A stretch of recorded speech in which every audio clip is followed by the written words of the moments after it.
This is the full story of Five Nights at Freddy's Into the Pit.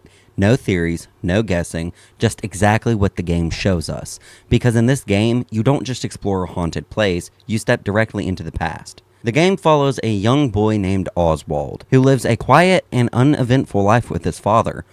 During summer break, Oswald spends most of his time at a local location called Jeff's Pizza, a rundown pizzeria with very few customers.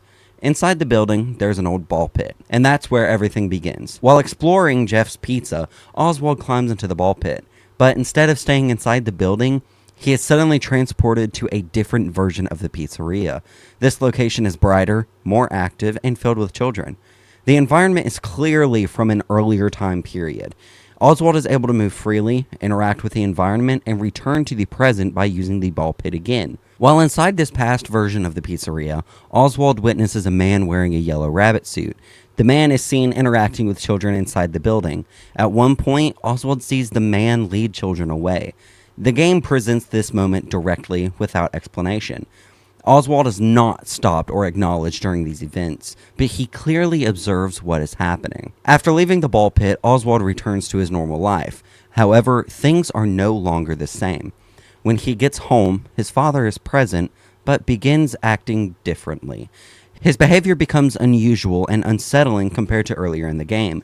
The game shows a clear contrast between how his father acted before and how he behaves after Oswald's experience in the ball pit. If you want more straightforward FNAF story breakdowns with no theories, make sure to subscribe and go watch previous videos. The playlist will be attached in the description.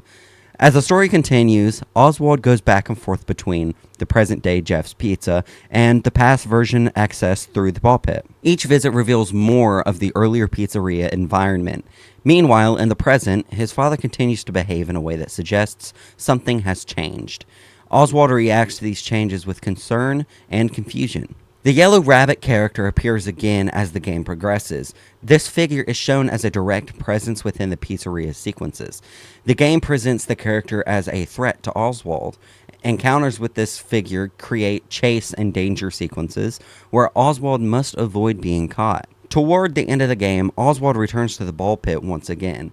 The connection between the past and the present becomes more direct. The game shows that what Oswald experiences in the ball pit has a clear impact on what happens outside of it. Oswald's goal becomes escaping the situation and returning to normal. The story concludes with Oswald surviving the events, though the experience clearly changes his understanding of what he saw. Into the Pit tells a contained story focused on Oswald, the ball pit, the past version of the pizzeria, and the yellow rabbit figure. Everything shown in the game is presented through Oswald's direct experience, with no additional explanation given for how or why these events occur. This game is actually a really good game for such a 8-bit non-graphic video game, which is a direct flip from Security Breach and Secret of the Mimic, and is nowhere even close to the original FNAF games. This game is so different, and honestly, I love it. But you'd have to play the game for yourself. If you have played the game, tell me in the comments, is it your favorite, mid, or just terrible? If you want more full FNAF game breakdowns like this, there's a playlist attached in the description. There's no theories, just the facts. Subscribe and check out the next video if you don't want to miss it. I'll see you on the next video. Y'all have a good night, morning, wherever you are. Bye-bye.